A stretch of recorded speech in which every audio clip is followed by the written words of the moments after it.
para afrontar esta situación tan repentina, yo los invito en esta mañana, en esta tarde para ustedes, a cargarnos del convencimiento del aporte valioso que tenemos para la reconstrucción de una práctica educativa, para darle paso a todo lo que nosotros hemos venido, a toda nuestra experiencia y para poder aplicarlo de la mejor forma. Esto entonces nos lleva a la primera idea que queremos transmitirles hoy y que está en consonancia con el enfoque del aprendizaje sostenible. Y es que la enseñanza debe dirigirse a entregar respuestas concretas a necesidades latentes. Y es precisamente este enfoque lo que nos provee de herramientas para acceder a la mejor evidencia disponible y darle sentido en los ambientes reales, darle sentido en nuestros ambientes, en lo que nosotros estamos viviendo ahora, en lo cotidiano, haciendo explícitas, visibles, las condiciones que son requeridas para generar calidad y efectividad en nuestra práctica docente. Bien, hay que darle un tiempito para que pase la diapositiva. Les estoy mostrando la organización que vamos a tener para este webinar. Entonces vamos a desarrollar el tema en alrededor de 45 minutos que tiene que ver con la evaluación y retroalimentación del proceso de enseñanza-aprendizaje en línea. Y luego vamos a dar 10 minutos para contestar las preguntas que puedan ir surgiendo. Los invitamos a que hagan sus comentarios o preguntas en el chat que está disponible para ustedes y vamos a irlos revisando paulatinamente, pero al final del webinar vamos a darle respuestas a la mayoría. Bueno, vamos a intentar hacerlo en el tiempo que tengamos disponible.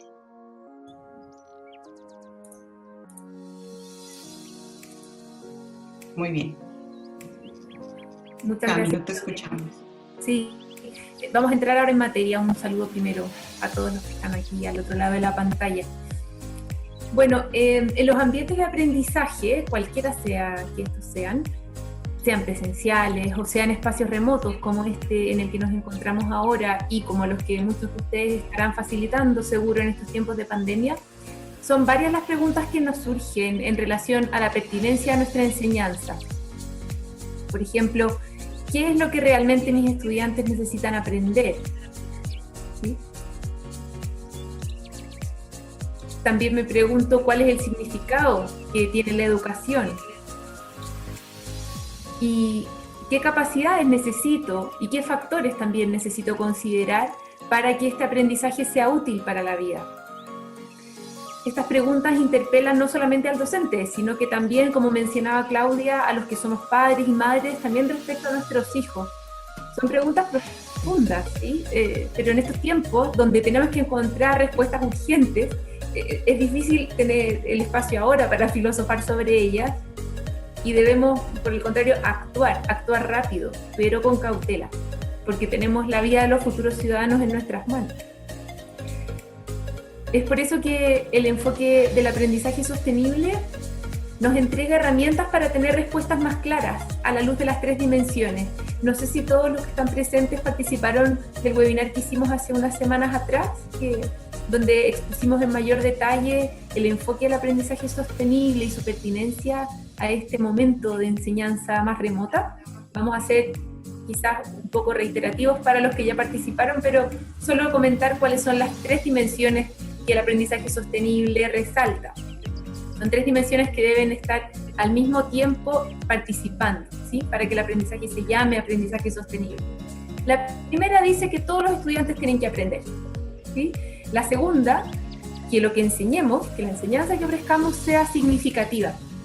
Y tercero, que lo que se aprenda sea perdure y sea útil para la vida del aprendiz.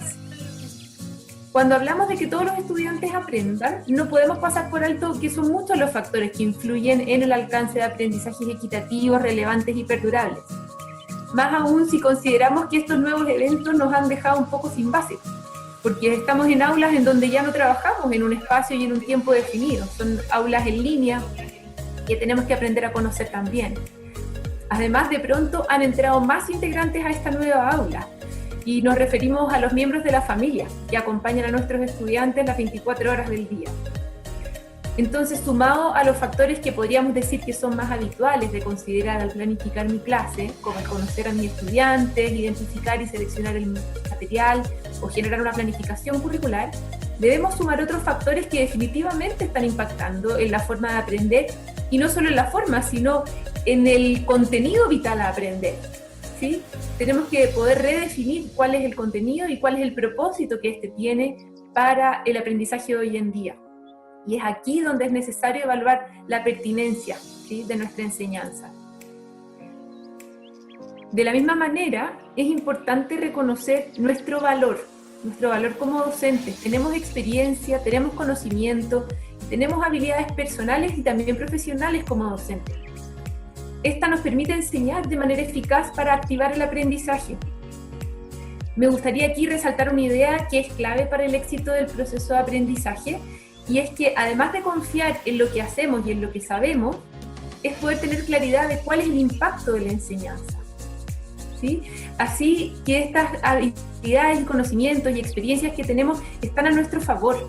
No tenemos que aprender todo de nuevo, no tenemos que dejar de lado todo lo que somos, tenemos que reforzarlo y sacarlo a flote. Pero sí hay que reconocer un aspecto que a veces pasamos por alto, y es que tenemos que hacer que todo este proceso sea visible para los ojos del docente, pero también para los ojos del estudiante. Ellos deben poder ver cómo se está dando este proceso que pasa en el aula. Tenemos que poder hacer visible la enseñanza para nuestros estudiantes y también hacer visible el aprendizaje para los docentes. Este diálogo entre una cosa es lo que yo quiero enseñar y otra cosa es lo que el estudiante está aprendiendo. Si yo quiero que él aprenda, yo necesito mostrarle qué estoy enseñándole, qué quiero que él aprenda. Y él me tiene que saber mostrar, pues yo tengo que saber leer qué es lo que él ha estado aprendiendo. No me puedo quedar solamente en que yo entregué la información. Debo hacer visible el aprendizaje que ellos tienen. Al poder hacer esta conexión, voy a poder generar acciones mucho más efectivas. Por eso, ahora más que nunca, necesitamos confiar en lo que sabemos hacer. Somos capaces de enseñar, lo hemos hecho durante muchos años, somos capaces de apoyar a nuestros estudiantes en este momento y también en otros tiempos y en cualquier circunstancia. Eso es una confianza que tenemos que recordar que tenemos. Por supuesto que así es, Cami, sin ninguna duda. Totalmente cierto. Y desde este convencimiento presentamos entonces las dos estrategias que les mencioné al inicio, que vamos a trabajar hoy, que están basadas en evidencia y que mejoran los resultados de aprendizaje para todos los estudiantes. Vale la pena mencionar aquí que estas estrategias no son efectivas en sí mismas, sino que dependen de una serie de factores, tanto del estudiante, del contexto y también desde nuestra propia, de la influencia que tiene el profesor y de la enseñanza, de la forma como enseñemos y de la forma como manejemos la evidencia, la forma como implementamos las estrategias, pero no simplemente su aplicación, sino la forma como permitiremos que el estudiante participe en ello, cómo las maneje y cómo las domine para que el propósito de la enseñanza sea claro, que es lo que Cami estaba mencionando anteriormente. Y este propósito debe ser claro desde el inicio. Y así también, tanto ellos como nosotros, podamos ver cuál es ese proceso de aprendizaje que se está dando y si realmente se está dando o definitivamente no, para poder saber en dónde tenemos que intervenir de inmediato. No esperar hasta el final de la sesión o del proyecto que se esté desarrollando, sino que tenemos que actuar en el momento. Las estrategias que mencionaremos hoy son estrategias muy útiles para la planificación de la enseñanza y la evaluación durante todo el proceso de aprendizaje, lo que puede convertirse, por supuesto, en un reto para muchos maestros y muchas familias, que, como les comentaba, a veces no nos sentimos lo suficientemente preparados para abrazar esta nueva forma de enseñar y de aprender. Quiero anotar antes de presentarlas dos puntos importantes. El primero es que estas estrategias están actualmente en el haber de todos nosotros los docentes, y lo puedo decir sin temor a equivocarme. Nosotros ya las conocemos y las hemos manejado desde siempre, hemos sido formados en ellas desde nuestro pregrado y también desde el posgrado. Y segundo, estas estrategias son efectivas en ambientes de aprendizaje. Con esto me refiero a que el ambiente de aprendizaje puede ser en línea, pero también puede ser en aulas presenciales. Entonces nos van a servir para las dos. Bien, vamos a comenzar entonces con la primera estrategia, que es la instrucción directa. Esta es una estrategia de evaluación, pero no entendida como evaluación que se da al final del proceso, sino como una evaluación formativa que se dará durante todo el proceso de enseñanza y aprendizaje. La instrucción directa recoge varios aspectos que van más allá del solo hecho de la instrucción. y que tiene que ver con la claridad de las intenciones de aprendizaje para establecer cuáles son los criterios de éxito. Esta es una palabra súper importante que quiero que tengan en cuenta y ojalá el del día de hoy se lleven esto con ustedes, los criterios de éxito. En otras palabras, como podemos saber si el objetivo de la clase se ha cumplido o no, o si esta fue exitosa. Ese es el criterio de éxito. Si podemos entender qué es lo que pasó durante la clase que estuvimos haciendo. Los criterios son entendidos, estos criterios de éxito, en términos de lo que se supone deben aprender los estudiantes, pero no en términos de lo que deben hacer los estudiantes. Es importante diferenciar estas dos frases. ¿Qué es lo que deben saber y qué es lo que deben aprender? Y los criterios de éxito van relacionados con el aprendizaje. Generalmente las instrucciones están formuladas en términos de lo que se debía hacer para la lección, de cuál es el producto final, lo que en muchos casos produce que los estudiantes pierdan el interés. Porque puede ser que de entrada ya se piense que no es fácil llegar allí al producto final o que uno no es tan bueno para lograr ese resultado. Voy a explicarme un poquito mejor, de pronto para redondear la idea. Si la meta de aprendizaje, por ejemplo, es presentada como el producto final, participar en un debate o escribir un ensayo, por ejemplo, y yo como estudiante sé que mis habilidades para hablar en público o mis habilidades en escritura no son las mejores, antes de siquiera empezar a desarrollar el trabajo, mis expectativas de éxito van a empezar muy bajas. Yo voy a empezar a pensar, bueno, ya no lo voy a lograr o voy a tratarlo de hacer medianamente para poder pasar, para poder tener una nota que me permita aprobar la materia. Entonces el interés y la motivación del estudiante para aprender se ven afectados inmediatamente. Así que el aprendizaje no solamente es acerca de la tarea, sino que es acerca de hacer evidente qué es lo que se espera aprender en la clase, cuáles son las intenciones de aprendizaje que vamos a tener durante este proceso en el que estamos compartiendo y construyendo conocimiento. Mostrarle a los estudiantes cómo debe verse lo que vamos a lograr, cómo se vería el producto final antes de empezar, es lo que Cami comentaba anteriormente, que es hacer visible tanto el aprendizaje como la enseñanza. Es hacer que los profesores podamos ser claros en lo que nosotros estamos esperando y cómo es la manera para poder llegar a lograrlo. Muchas veces nuestras clases son planificadas en función de un producto final y evaluamos el éxito del aprendizaje si la mayor parte de los estudiantes de esa clase particular alcanzan un buen puntaje, si alcanzan a acercarse medianamente a lo que yo estaba esperando, pero no sin saber a ciencia cierta qué es lo que ellos querían, lo que el profesor quería encontrar al final. Entonces, teniendo en cuenta la diversidad con la que trabajamos en nuestras aulas, que no todos los estudiantes son iguales, ni todos los estudiantes en este momento tienen las mismas condiciones de trabajo, me refiero a la parte logística, con seguridad son muy pocos los que lleguen a las expectativas que el docente se ha reservado solo para él. Entonces es importante volver a recalcar que para lograr hacer que estas intenciones de aprendizaje sean claras y comprensibles, una respuesta es entender qué hay detrás del uso de las estrategias más usadas en evaluación y en educación, que son precisamente las rúbricas de evaluación, de las que vamos a hablar en este momento. Por un lado, esta herramienta nos permite construir instrucciones directas, es decir, darle al estudiante una indicación, una orden que sea explícita. Pero además, esta instrucción debe ser sistemática, guiando paso a paso lo que se quiere conseguir con la tarea, fundamentada en las intenciones de aprendizaje que nos permitan conseguir el éxito de este aprendizaje. Para ello vamos a poner un ejemplo como para poder ir aplicando estas ideas que les estoy comentando. Bien, vamos a suponer que el resultado de aprendizaje de mi clase es que los estudiantes desarrollen conocimientos analíticos para tomar decisiones a través de la medición, evaluación y control de datos convertidos en información. Ese es mi resultado de aprendizaje, es lo que yo planteé como docente de matemáticas y estadística. Considerando este resultado de aprendizaje, entonces yo como profesor empiezo mi planificación. Para eso, pienso que lo mejor podría ser elegir la clase invertida para impartir mi clase de estadística con estudiantes de segundo semestre. Lo que pretendo hacer con esta clase invertida es que mis estudiantes traigan información a clase y yo pueda partir desde ahí para empezar con el tema planteado. Entonces, la primera tarea que voy a entregar es súper importante porque es la base para dar inicio al tema. Así que su éxito depende bastante de la instrucción que les envíe. Muchas de las instrucciones que nosotros estamos enviando, por supuesto, son a través de la plataforma o a través de los correos electrónicos. Considerando entonces este resultado de aprendizaje, busco recursos que expongan el contenido en diferentes formatos, por ejemplo videos o de pronto un texto, y construyo una instrucción donde les pido a los estudiantes que escojan uno de los recursos o materiales alusivos al tema que yo previamente escogí y que discutan con sus compañeros acerca del proceso requerido para medir, evaluar y controlar los datos.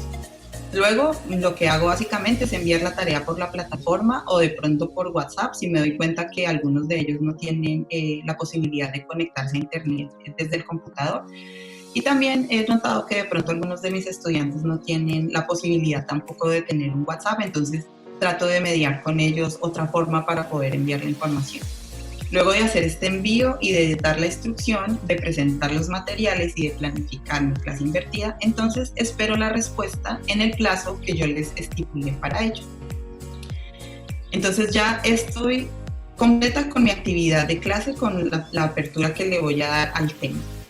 Hasta aquí la explicación de la actividad.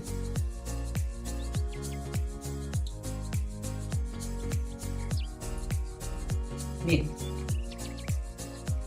Entonces vamos a suponer, espérame un segundo, Cami, que creo que sí, me pasé. Se está viendo la diapositiva de resultados de aprendizaje, ¿está bien? Sí. Bueno, entonces, espero la respuesta como les venía diciendo en la fecha estipulada. Pero quiero que nos detengamos aquí un momento y que veamos nuevamente la instrucción un poquito más despacio, a ver qué es lo que yo les estoy pidiendo a mis estudiantes. Dice, escoja uno de los recursos propuestos y discuta con sus compañeros acerca del proceso requerido para medir, evaluar y controlar los datos. Como ustedes pueden observar, espero en la diapositiva que no se vea muy pequeño, hay varios recursos que están punteados y que cualquier estudiante puede utilizar para poder desarrollar la actividad. Ahora, analicemos el nivel de detalle para ver qué tan clara está esta instrucción. Para determinar si estoy ofreciendo a mis estudiantes la posibilidad de conocer cuáles son las intenciones de aprendizaje, de conocer desde el inicio cuáles son los criterios de éxito. ¿Ustedes creen que con esta instrucción que ustedes ven o que les acabo de leer, escoja uno de los materiales propuestos y discuta con sus compañeros acerca del proceso requerido para medir, evaluar y controlar los datos? ¿Será suficiente para que los estudiantes sepan qué es lo que yo estoy buscando lograr en su aprendizaje al final de esta actividad? ¿Será suficientemente claro o suficientemente explícito para que el estudiante vea cuáles son las intenciones de aprendizaje y cuáles son las intenciones de enseñanza? Yo pensaría un poco y diría tal vez que no son muy claras hasta ahora. Sí, yo estoy de acuerdo. Es una instrucción un poco confusa y la estrategia de instrucción directa nos ayuda justamente a esto. Como la comunicación en vivo con los estudiantes actualmente es reducida, porque no nos encontramos presencialmente en el aula y porque en muchos casos tampoco hay tiempo para estar comunicándonos con los estudiantes, o al menos no con todos, muchas veces las preguntas que les puedan surgir no son expresadas y por consiguiente no son resueltas. Y este es un punto que vamos a abordar más adelante, ¿sí?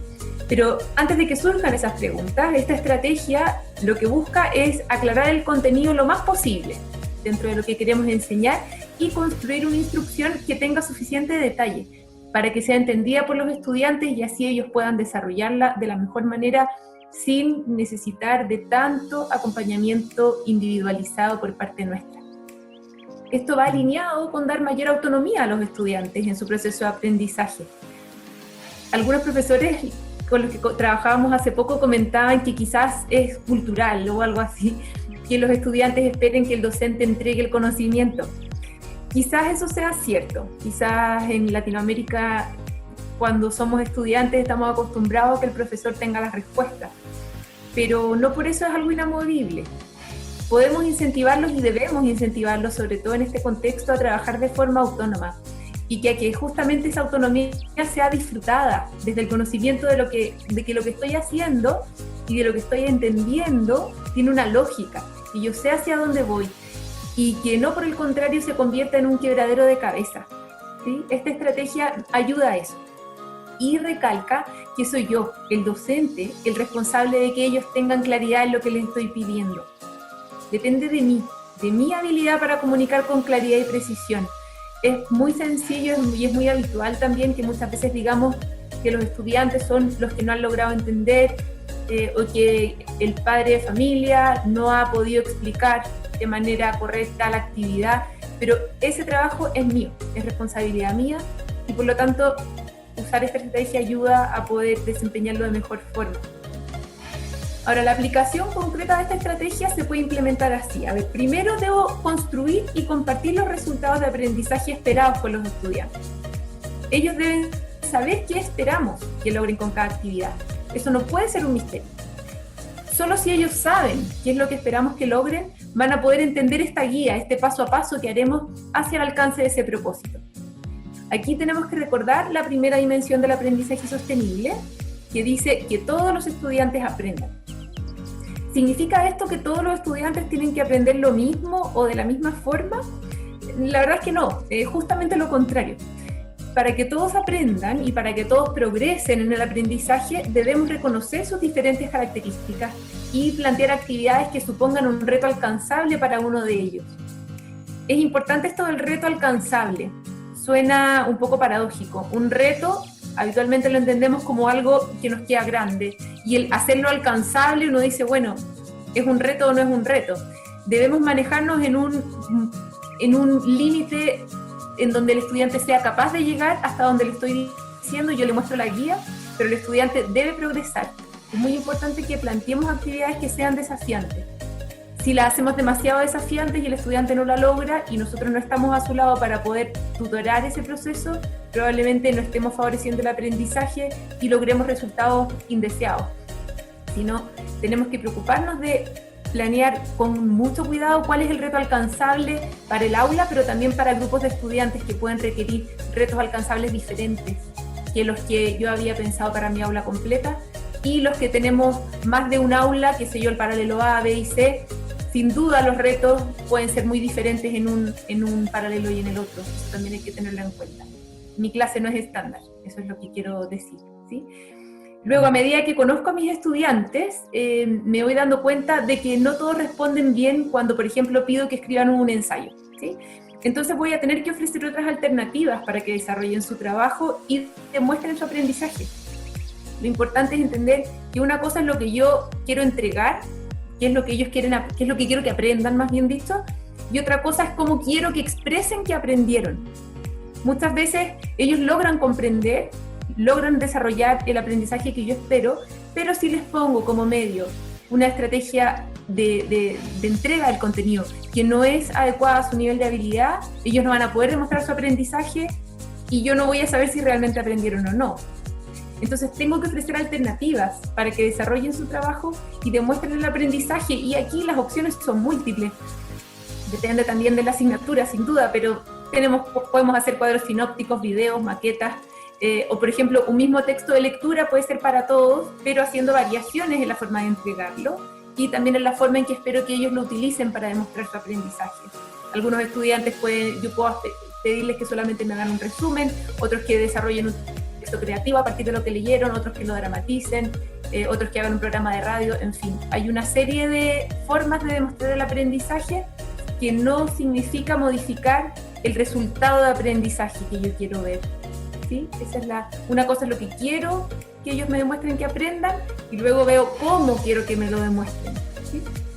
Lo importante sí es ofrecer una alternativa que tenga relación, lógicamente, con lo que los estudiantes se sienten motivados a hacer y son capaces de hacer.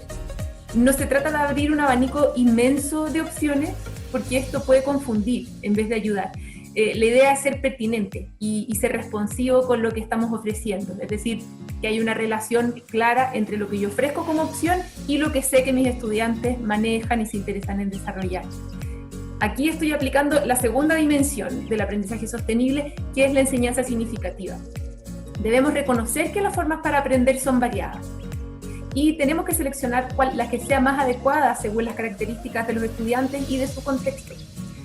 Esto es especialmente importante hoy porque el contexto de aprendizaje ha cambiado muchísimo. Hay que tenerlo en cuenta y hay que planificar la forma de enseñar, no solo para yo poder decir que enseñé, sino para que ellos aprendan. Implementar encuestas en línea, por ejemplo, o encuestas telefónicas para conocer las condiciones logísticas en las que están viviendo nuestros estudiantes puede ser una alternativa viable en este sentido. Finalmente, la tercera dimensión, que habla del aprendizaje perdurable, debemos reconocer que la idea central es que el estudiante se convierta en un aprendiz autónomo. Esto nos lleva a implementar un proceso de enseñanza-aprendizaje que permita la autorregulación del aprendizaje. Y nosotros como docentes tenemos un recurso súper útil que en ocasiones no aprovechamos bien. Y lo habíamos hablado recién, estamos hablando de las rúbricas de evaluación. La rúbrica lo que busca no es solamente ayudarme a calificar una prueba, lo que busca es implementar un lenguaje que ayude a mostrarle al estudiante cómo se ve, cómo se siente, cómo suena lo que queremos que ellos aprendan. Así estamos entregando una instrucción que sea directa y una enseñanza que sea relevante. Cuando usamos una rúbrica clara que guía el desempeño y que hace visible lo que se quiere enseñar y lo que se quiere aprender, estamos facilitando un montón de elementos clave para lograr aprendizaje al mismo tiempo. La rúbrica permite mostrar cómo se ve el progreso en el aprendizaje, porque indica diferentes niveles en los que podemos desarrollar la actividad. Vamos a ver un ejemplo. Sí, Cami, esta es yo creo que la parte favorita de todos cuando empezamos a aplicar qué es lo que estamos diciendo, pero bueno, es importante, quiero recalcar rápidamente lo que hemos venido hablando. Primero, la rúbrica parte de la instrucción directa, y la instrucción directa no es simplemente hacer instrucciones claras o que tengan un lenguaje claro como lo mostramos anteriormente, sino que la instrucción directa lo que nos está invitando es a hacer visible lo que está invisible, pero como dijo Cami, lo que no se puede esconder. El aprendizaje y la enseñanza no son un misterio. Todos los que están involucrados en el proceso deben conocer qué hay, el para qué y el propósito, y con seguridad eso va a hacer que los estudiantes se motiven, que nosotros como docentes nos motivemos también y empecemos a crear y utilizar nuestra creatividad para poder darles a los estudiantes lo que están buscando, pero también al mismo tiempo estamos haciendo que el estudiante se vuelva autónomo, que es el fin último de la educación. Entonces, si volvemos al ejemplo del que hablamos recientemente, con el resultado de aprendizaje dirigido a desarrollar conocimientos analíticos para tomar decisiones y la actividad inicial que propusimos, que es escoger un recurso y discutirlo, la rúbrica debe ayudarnos a hacer evidente qué es lo que queremos conseguir en términos del aprendizaje con el desempeño de la tarea. Quiero señalar rápidamente que no solo el resultado final es lo que nosotros estamos buscando, es decir, la discusión en grupo, sino que hay un trasfondo para ello, hay un trasfondo en esta actividad que estamos planteando y es en las actividades que como docentes hacemos a diario. Tenemos diferentes criterios que nos indican a dónde debe apuntar el estudiante. El primero de ellos es la totalidad de la respuesta. El segundo de ellos tiene que ver con la toma de decisiones y en cada criterio se especifica en qué desempeño se corresponde cada nivel. Y el tercer desempeño, entonces estamos hablando de la toma de decisiones. Déjame ver un momento. Sí, primer desempeño, totalidad de la respuesta, análisis y toma de decisiones.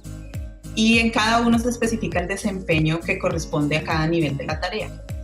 Entonces tenemos el desempeño excelente, el buen desempeño, el desempeño básico y el insuficiente. Eso es importante también dejarlo claro para que los estudiantes sepan en qué rango se están manejando. Si el estudiante apunta al desempeño alto para obtener todo el puntaje en este ítem, debería cumplir con lo que está escrito para este nivel. De la misma forma, leyendo la rúbrica, el estudiante puede estimar qué puntaje obtendrá si realiza la actividad de otra forma. Esto es ir haciendo visible lo que pareciera invisible, lo que no se puede tocar, lo que es abstracto, que es el aprendizaje. Luego podemos ver la forma de graduar el desempeño. Puede tener dos focos, por supuesto. Uno es cuantitativo, o el número de lo que vamos a obtener, como el primer descriptor que tenemos en la rúbrica, donde evalúo como excelentes y menciona 3 elementos, como buenos y solo indica 2, y así sucesivamente. O también puedo hacerlo cualitativamente, es decir, que no lo estamos contabilizando en números, sino que se fija la complejidad de la respuesta. Esto lo vemos en el segundo y tercer descriptor. En el segundo, por ejemplo, es donde abordamos el análisis, que tiene que ver con la primera parte del resultado de aprendizaje. Evalúo como excelente si justifica el uso de los procesos enunciados en el primer descriptor para convertirlos en información, que es lo que busco en la última parte del resultado de aprendizaje, que está aquí señalado. Como bueno, si se explican los procesos sin justificar su vínculo con la construcción de información, y como básico, si menciona características de los procesos sin explicarlo. Y finalmente insuficiente, pues si no menciona las características que se sugieren en el nivel de la rúbrica, de la instrucción que nosotros estamos pidiendo. Quisiera que se quedara muy claro un punto, y es que la construcción del nivel excelente debe ir totalmente de la mano con lo que indica el resultado de aprendizaje. En este caso, que el análisis esté vinculado al uso de los elementos para convertirlos en información. Si este análisis no es evidente, el desempeño, por supuesto, no puede ser el máximo, sino que va a tener que ir variando hacia los niveles mínimos de la rúbrica. Al crear esta rúbrica, soy capaz de repensar la instrucción y de redactarla con mayor claridad. Insisto nuevamente que esto es lo que me permitirá a mí ser clara y al estudiante tener una visión de qué es lo que yo estoy esperando al final de la tarea, cómo debe lucir el aprendizaje. Era lo que mencionábamos antes, la rúbrica de evaluación me deja ver qué es lo que hay, cómo se ve, cómo se siente el aprendizaje. Es importante que lo tengamos en cuenta cuando empecemos o cuando hagamos la redacción de nuestras instrucciones. Entonces, ¿qué quiere decir esto cuando les hablo de reformular la instrucción? Que ya no pido solamente que escoja un recurso y discuta con sus compañeros acerca del proceso para medir, evaluar y controlar los datos, sino que indico específicamente lo que el estudiante debe hacer. Entonces, le indico, la primera instrucción sería: investigue acerca del proceso de medición, evaluación y control de los datos convertidos en información a partir de uno de los siguientes elementos, de los recursos que yo les mencionaba anteriormente que busqué para mi clase. La segunda instrucción le indico, luego, reconociendo que tengo dos grupos de estudiantes, que algunos pueden conectarse en vivo, pero de pronto algunos no, entonces diferencio la instrucción y les digo: si puede conectarse en clase en vivo, discuta con sus compañeros acerca del uso de estos procesos para convertirlos en información. Justifique sus aseveraciones y luego evidencia el proceso de toma de decisiones narrando el paso a paso del proceso que realizó. Pero para quienes no se pueden conectar, porque ya yo lo he investigado, como Camila nos mencionó anteriormente, de pronto en algunas encuestas telefónicas o enviadas a través de correo, si ellos no se pueden conectar, no se trata de cambiar el nivel o de bajar la complejidad de la respuesta, sino solamente se trata de modificar el formato. Entonces yo les propongo a los estudiantes: discuta con sus compañeros en el foro de la plataforma exponiendo o justificando cómo se evidencian los datos y el proceso para la toma de decisión. Fíjese entonces que con mis estudiantes, que sé que tienen la posibilidad de comunicarse, la instrucción es la misma, simplemente el formato es el que cambia, lo vamos a hacer directamente y vamos a discutirlo.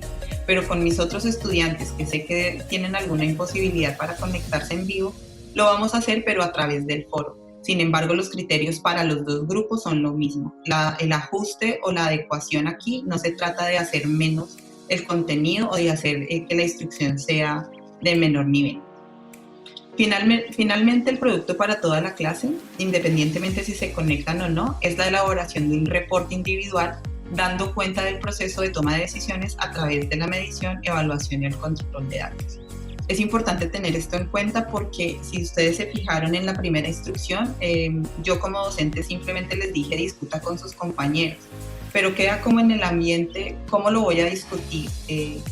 ¿Me conecto, no me conecto? La discusión tiene que ser de pronto vía chat. No es claro para ellos y muchos de ellos, como Camila nos mencionaba anteriormente, no están en la disposición o de pronto no nace de ellos hacer preguntas y decir, profe, ¿cómo lo vamos a hacer aquí o cómo lo vamos a hacer allá? O alguno de ellos pregunta, pero no la mayoría lo va a saber la respuesta. Por eso es importante que la claridad de la instrucción se dé desde el inicio. Y por eso seguimos insistiendo en que las rúbricas nos ayudan a aclarar la instrucción y evaluar la tarea de forma objetiva. Al mismo tiempo permiten que el estudiante monitoree y evalúe su propio trabajo. No simplemente es la rúbrica para mí y para yo poder darle el tic y cumplir con mi tarea como docente, sino que ellos se van dando cuenta qué es lo que va pasando a través de la tarea, qué es lo que estoy haciendo, en qué nivel de la rúbrica estoy, si estoy analizando, si estoy tomando las decisiones de forma adecuada como mi tarea me lo indica, como la instrucción me lo hizo entender. En caso de que no, por ejemplo, a veces no trabajamos en universidades, sino en unidades educativas de primaria y secundaria, la rúbrica también constituye una guía para los padres para que puedan apoyar a su hijo en la realización de las actividades, alivianando los esfuerzos tanto de quien lo apoya en la tarea como del mismo estudiante, acortando los tiempos de trabajo académico. Esto es importante tenerlo claro porque nosotros como papás, y más que estamos ahora trabajando desde la casa, tenemos a nuestros hijos todo el tiempo, seguramente van a pedir más apoyo en lo que tiene que ver con el desarrollo de las tareas.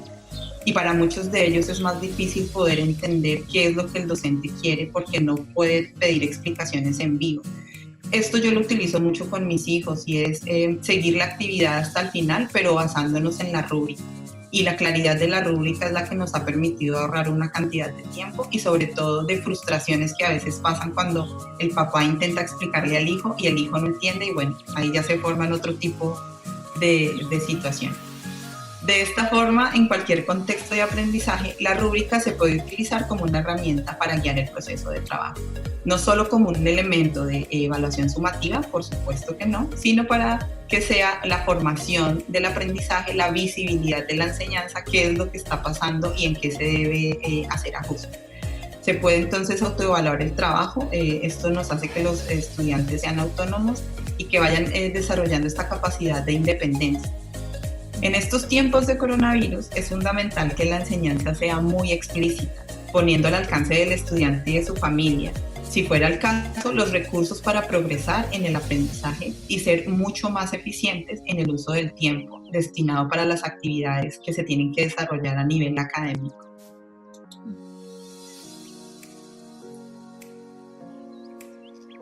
Estamos teniendo un retraso en... Sí, en la diapositiva. Sí. Pero bueno, en honor al tiempo voy a seguir porque... Sí, porfa, Cami. Voy a hablar ahora sobre la segunda estrategia que vamos a presentar hoy y que en realidad se relaciona dinámicamente con la anterior. Es la estrategia de retroalimentación y el poder que este tiene en el aprendizaje, que curiosamente es ampliamente variable según la manera en que entreguemos la retroalimentación y el contexto en el que se ofrece. No sé si han escuchado hablar de John Hattie. Él es un investigador de Nueva Zelanda que se ha dedicado a, ¿cómo decir? Él compila, por decir así, todos los resultados de estudios a nivel mundial que hablan de lo que produce aprendizaje en los estudiantes, de lo que cuando tiene éxito en los estudiantes a la hora de aprender. Entonces, ha agrupado todos los factores que la literatura menciona como que inciden en el aprendizaje de forma positiva o negativa y ha ido sumando el efecto que cada estudio va demostrando tener y así ha logrado decir de todos los factores estudiados que inciden en el aprendizaje, los que más inciden son estos, los que menos inciden son estos, los que inciden negativamente son estos otros. Y según John Hattie, desde esta perspectiva, la retroalimentación efectiva es una retroalimentación bien específica. No toda retroalimentación es efectiva. Mucha retroalimentación no contribuye con el aprendizaje. Entonces no debemos quedarnos tranquilos solamente con decir yo le doy retroalimentación a mi estudiante, sino que tenemos que preocuparnos del tipo de retroalimentación que damos y del contexto en el que la estamos ofreciendo. ¿Sí? Según John Hattie, la retroalimentación efectiva se ofrece a los estudiantes no en cualquier momento, sino solo si primero le expliqué bien clarito cuál era el resultado de lo que esperaba yo que lograran. ¿Sí? Y no solo si yo se los digo, sino que tengo que comprobar que ellos lo entendieron. Entonces yo primero le digo, esto es lo que quiero que aprendas, compruebo que él que él comprendió lo que tiene que aprender o lo que tiene que demostrar, hace la actividad Y solo si es que estos dos primeros pasos existen, mi retroalimentación va a tener algún sentido. Porque si no hay claridad de la meta, la retroalimentación va a ser entendida como otra instrucción a la que hay que responder, ¿sí? Y realmente la retroalimentación busca ser una clave que motiva al autoaprendizaje, motiva a seguir mejorando, ¿sí? Y luego, una vez que entrego mi retroalimentación, tengo que asegurar que el estudiante va a tener una siguiente oportunidad para hacerlo mejor. Si yo le digo qué tiene que hacer, compruebo que él entiende, lo hace medianamente bien, lo retroalimento, pero luego paso al contenido siguiente, el estudiante no logra incorporar la retroalimentación en su haber y por lo tanto no facilita el aprendizaje, no promueve el aprendizaje cuando la retroalimentación es dada solo así, ¿sí? Entonces, luego Jati comenta que la retroalimentación tiene que orientar hacia 3 focos. Al estudiante tiene que mostrarle dónde voy, cuál es la meta que quiero alcanzar, y luego mostrarle cómo llego hasta ahí, cuáles son los pasos, y finalmente, cuando la persona alcanza la meta, cuando el estudiante logra aprender eso, debo indicarle qué sigue, qué es lo siguiente en el aprendizaje. Paralelamente, a nosotros como docentes, la retroalimentación debe decirnos cómo sé que la estrategia que estoy entregando para enseñar funciona. Esto me permite pensar sobre cuáles serán las siguientes preguntas que le haré al estudiante para saber si mi enseñanza va encaminada hacia el éxito en el aprendizaje. ¿Qué evidencia me podría convencer a mí de que la estrategia que yo usé estaba bien? O si por el contrario el método, los recursos que utilicé eran equivocados. Tengo que pensar yo en eso. ¿Qué tipo de preguntas debo responder el estudiante para yo constatar si lo que ofrecí era adecuado o no? No hay una pregunta estándar para eso. Cada uno tiene que saber qué tipo de evidencia necesito recoger del estudiante para saber si lo que estoy ofreciendo como enseñanza es pertinente, es relevante y es efectivo en última instancia.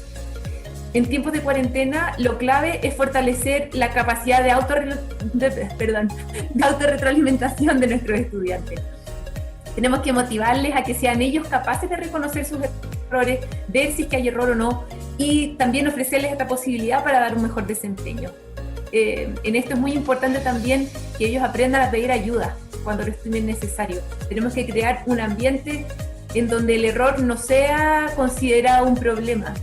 El error tiene que verse, no solo decirse, como el motor del aprendizaje.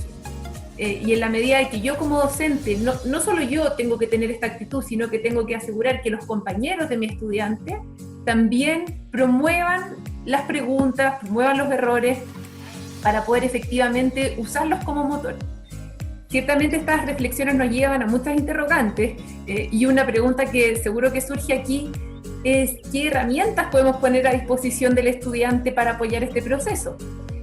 A veces pensamos que la respuesta está lejos de nosotros o que todavía no se ha inventado algo tan mágico, pero afortunadamente esta respuesta siempre ha estado ahí. Y estamos hablando nuevamente de las rúbricas de evaluación. Entonces, estas rúbricas lo que hacen es guiar justamente al estudiante en la tarea de autoevaluarse. Pero ellas no van a actuar solas, ¿sí? Sino que tienen que estar acompañadas de vías de comunicación efectivas y claras, vías de comunicación directas con nosotros, pero también con una instrucción directa, con una instrucción explícita, ¿sí?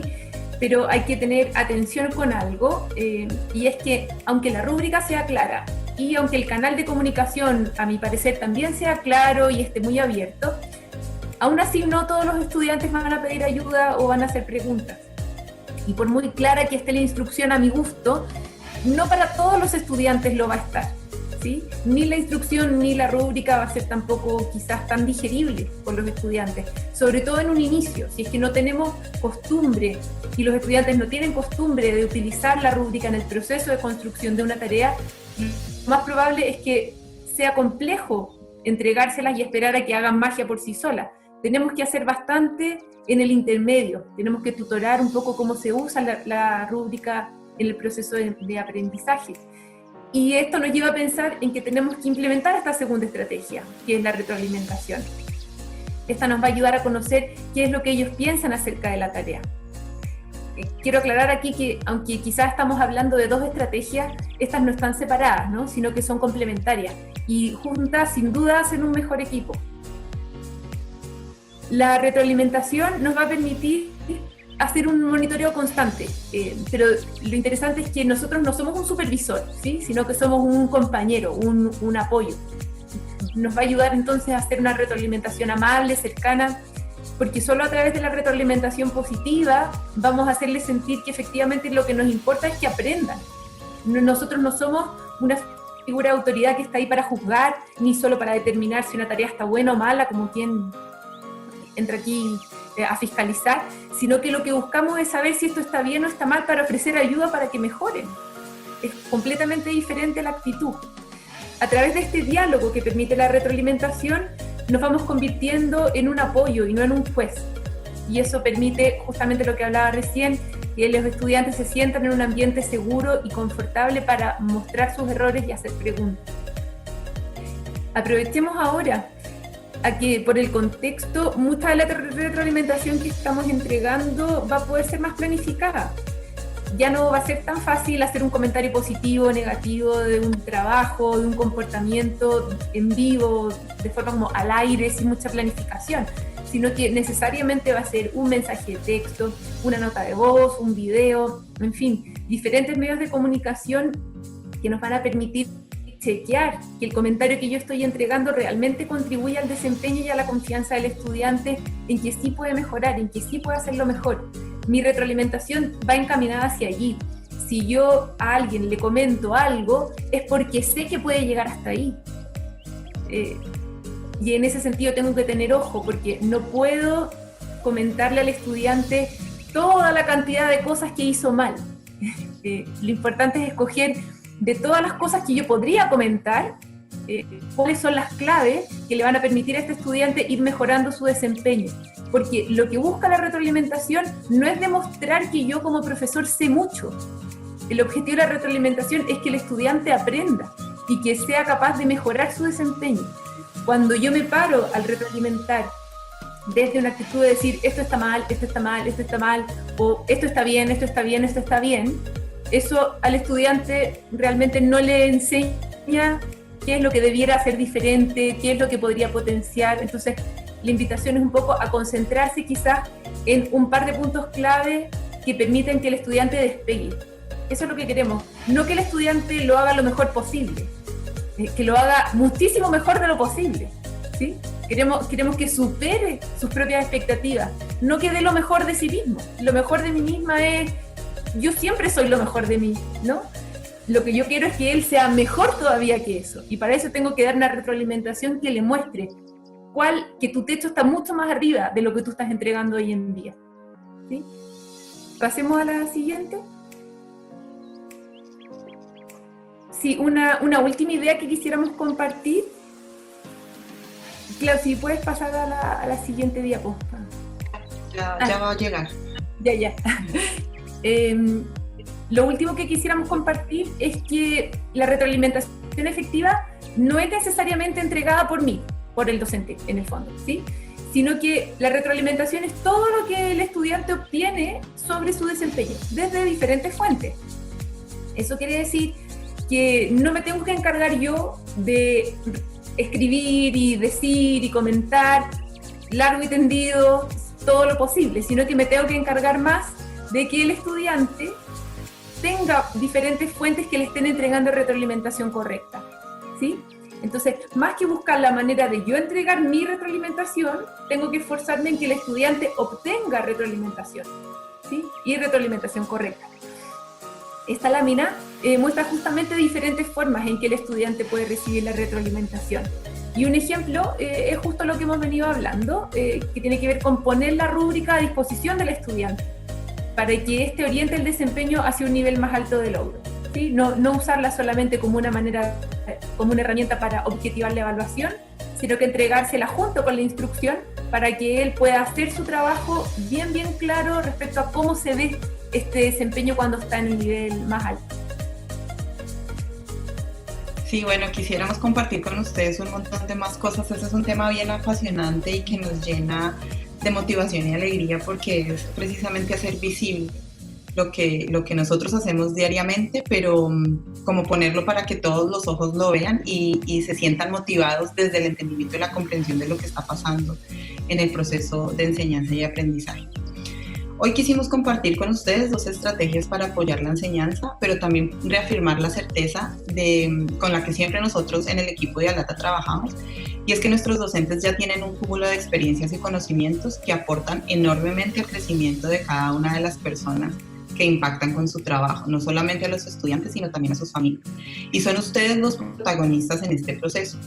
Nosotros en ALATA lo reconocemos y desde allí nos enfocamos a entregar herramientas para reactivar esos saberes y organizarlos para poder responder a las necesidades que estamos pasando en este momento, que para ninguno de nosotros pues ha sido fácil, pero yo sé que nos estamos acomodando, lo estamos haciendo siempre de la mejor manera para responder con positivismo y con mucha actitud y con mucha calidad a nuestros estudiantes. Bueno, vamos a dejar un tiempo así súper rápido porque creo que nos pasamos un poquito en el tiempo y pues por respeto a lo que ustedes tienen que hacer durante el día, vamos a abrir un momento el chat para mirar algunas preguntas. Bueno, tengo una por aquí importante.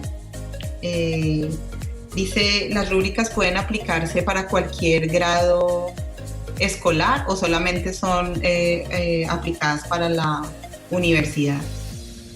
Bueno, mira, las rúbricas de evaluación que nacen de la instrucción directa son precisamente para guiar el proceso de aprendizaje. Y como lo mencionamos desde el inicio, el proceso de aprendizaje no se da en una etapa particular de la vida, ni siquiera termina cuando tú sales o terminas el colegio o terminas la universidad. Nosotros estamos constantemente aprendiendo.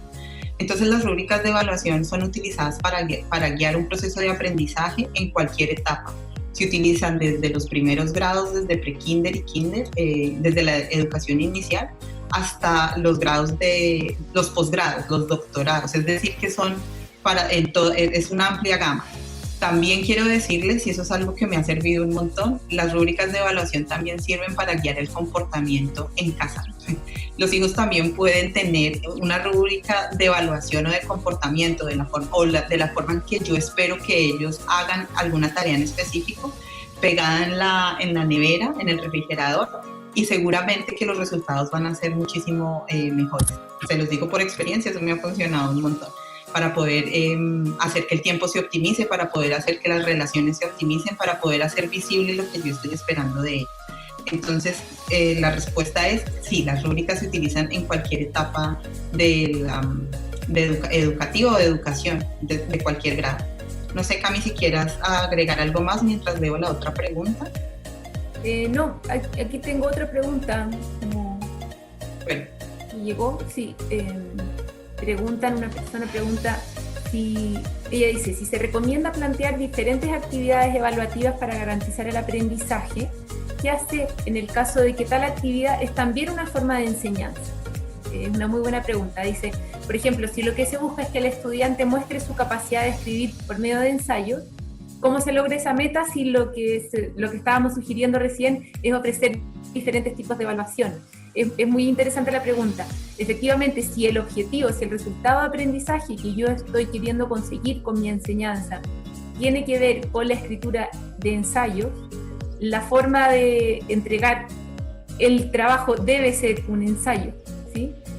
Lo que pasa es que muchas veces yo quiero evaluar, por ejemplo, la comprensión sobre un asunto de ciencias, o que si yo le digo revise haga un análisis de un texto y construya un ensayo en historia, por ejemplo, el profesor de historia o el contenido de historia no es el ensayo en sí, ¿sí? Sino que es el tema particular de la asignatura.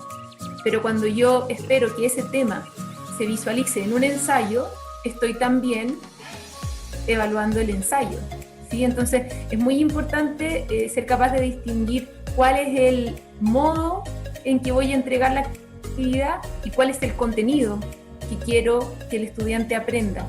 Si yo quiero que él aprenda a construir ensayos, sin duda voy a tener que pedir un ensayo y podré pedir ensayos de diferentes tamaños, diferentes números de palabras, por ejemplo.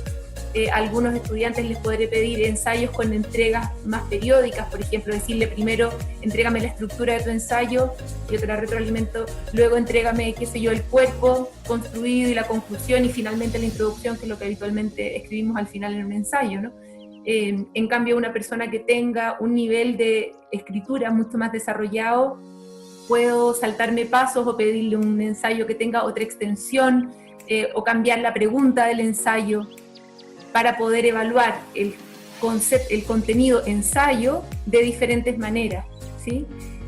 Por eso es muy importante el trabajo colaborativo entre docentes, porque el profesor de historia no solo enseña historias, sino que enseña literatura, enseña matemáticas, enseña de manera escondida.